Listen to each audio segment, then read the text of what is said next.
Trabajé en una empresa tecnológica durante 5 años, y si hay algo que aprendí, es que la competencia dentro de una oficina puede volverse más intensa que en cualquier deporte profesional. En un entorno corporativo, cada acción tiene un impacto, y las relaciones personales no siempre son lo que parecen ser. El lugar de trabajo puede convertirse en un campo de batalla, donde la lucha por el reconocimiento, el poder y el ascenso está al acecho en cada esquina. Y si hay un nombre que nunca olvidaré, es el de Daniel. Cuando empecé en la empresa, Daniel ya llevaba 2 años. Él no solo era el Golden Boy de la compañía, sino también un hombre con una imagen casi impecable. Era el empleado que todo jefe quisiera tener, eficiente, innovador y siempre con una solución para cada problema. Si en alguna conversación de la oficina se mencionaba un logro o una idea brillante, lo primero que salía de la boca de todos era: «Eso lo hizo Daniel». Y eso me molestaba un poco, ya que yo acababa de llegar, con la única intención de demostrar que tenía tanto que ofrecer como cualquier otro. Pero, como sucede en muchos de estos ambientes, uno no tarda en darse cuenta de que la realidad es mucho más compleja que simplemente hacer un buen trabajo. La competencia no siempre es un simple juego de habilidades y conocimiento. Hay otras dinámicas involucradas, alianzas, favoritismos y, en algunos casos, juegos sucios que nadie menciona abiertamente. Daniel no solo brillaba por su desempeño, sino por su capacidad para navegar esas aguas turbias, para tejer una red de apoyo entre los altos mandos y hacer que todo a su alrededor pareciera perfecto. Desde el principio, traté de aprender de él.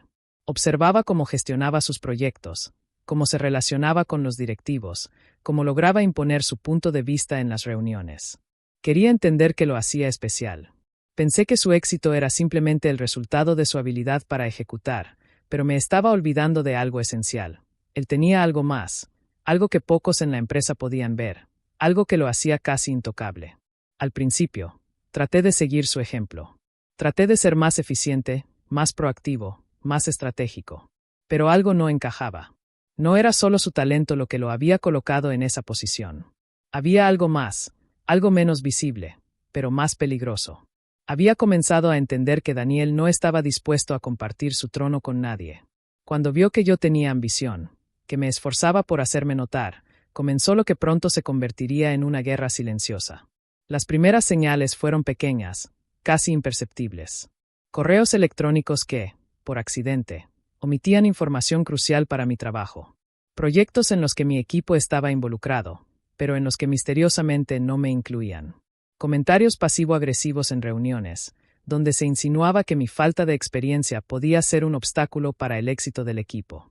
No era nada directo ni abierto, pero había algo en el aire que me decía que me estaban marcando. De alguna manera, me estaba convirtiendo en una amenaza para alguien que había sido el favorito de todos. Al principio, me sentí inseguro. ¿Realmente estaba haciendo algo mal? ¿Había cometido un error que me estaba costando mi lugar? Pero pronto entendí que no era un problema personal, era una lucha de poder. Daniel no podía tolerar que alguien más llegara tan lejos como él, y mucho menos que intentara superar su influencia dentro de la empresa. En lugar de retroceder, decidí que si quería sobrevivir en ese entorno, debía adaptarme a su juego, pero jugarlo mejor. Comencé a ser más astuto.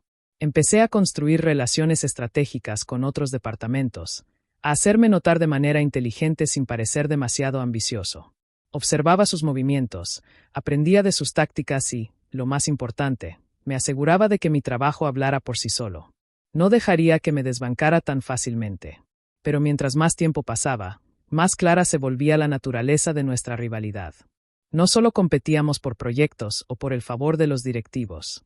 Empecé a darme cuenta de que Daniel estaba obsesionado conmigo. En las reuniones, lo veía observándome constantemente, buscando cualquier oportunidad para desacreditarme. Y cuando no podía hacerlo directamente, lo hacía a través de su red de aliados dentro de la empresa. Todos los pequeños gestos, las miradas, las frases ambiguas, eran señales de que la competencia se había convertido en una lucha personal. Un día, surgió un proyecto grande. Un proyecto que todos sabíamos que podía definir nuestra carrera dentro de la empresa. Ambos sabíamos que solo uno de los dos podía liderarlo. Daniel, como siempre, estaba seguro de que sería él. Después de todo, era el más experimentado, el favorito. Pero yo no me iba a rendir tan fácilmente. Pasé semanas trabajando en una propuesta impecable.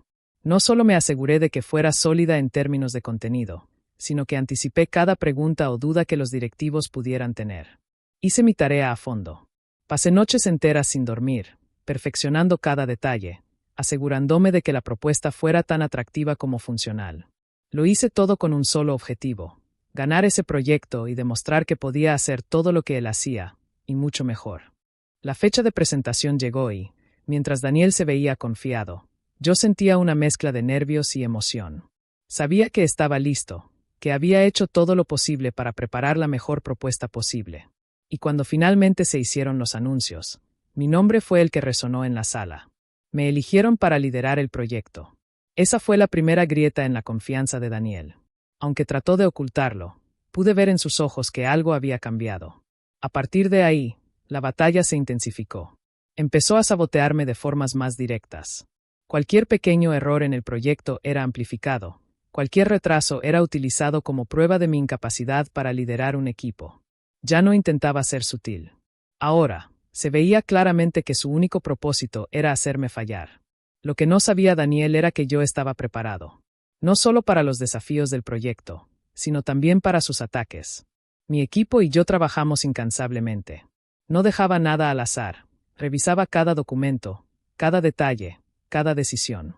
Y cuando los directivos empezaron a mostrar dudas, respondí con resultados concretos. Nada de lo que él intentó hacer para socavar mi liderazgo tuvo efecto. Al final, el proyecto fue un éxito rotundo.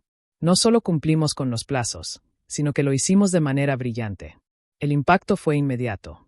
Mi reputación dentro de la empresa dio un giro total. Ya no era el recién llegado. Ahora, era alguien que había demostrado su capacidad para sobresalir bajo presión. Mi posición dentro de la compañía estaba más consolidada que nunca. Pero, a medida que mi estatus subía, la rivalidad con Daniel se volvía aún más tensa. A pesar de que intenté mantener una actitud profesional, las tensiones entre nosotros no hicieron más que aumentar. Había algo en su mirada que ya no podía disimular: resentimiento. Eventualmente, Daniel intentó recobrar su lugar. Lideró otro proyecto importante, convencido de que esta vez tendría éxito. Pero ya era tarde. La imagen de sus maniobras pasadas lo perseguía. Los directivos, aunque respetaban sus habilidades, ya no confiaban completamente en él. Había perdido algo más valioso que su puesto: la confianza de todos. No tardó mucho en recibir una oferta de otra empresa, y en cuestión de días, dejó la compañía. Se fue sin despedirse, sin siquiera un gracias o hasta luego. Me sorprendió, pero al mismo tiempo, no.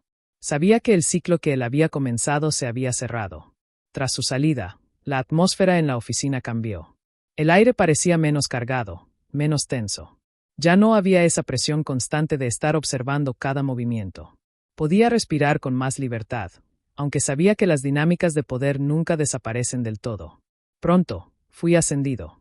Era un reconocimiento no solo por mi éxito en el proyecto, sino por mi capacidad de mantenerme firme ante las adversidades.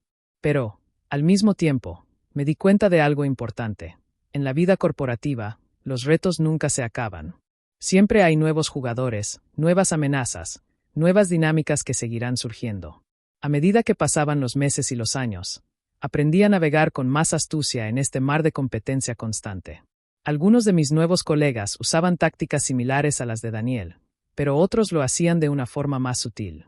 A veces, las rivalidades no eran tan abiertas, pero las estrategias eran igualmente calculadas.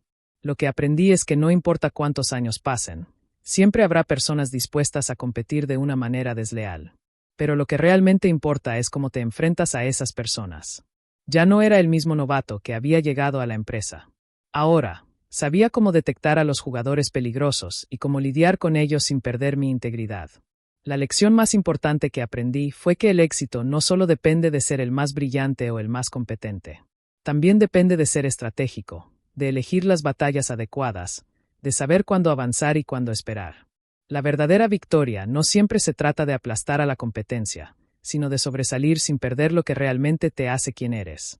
Y aunque mi camino estuvo lleno de obstáculos, y a veces incluso de traiciones, lo que aprendí es que la mejor manera de vencer a alguien como Daniel es simplemente seguir adelante, sin mirar atrás. Porque, al final del día, la verdadera batalla no es por un ascenso o una posición. Es por tu paz interior y por tu integridad.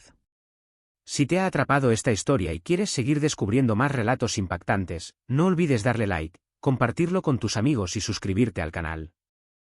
Activa la campanita para no perderte ninguna de nuestras historias. Cada semana te traemos nuevos casos que te harán ver la realidad desde otra perspectiva.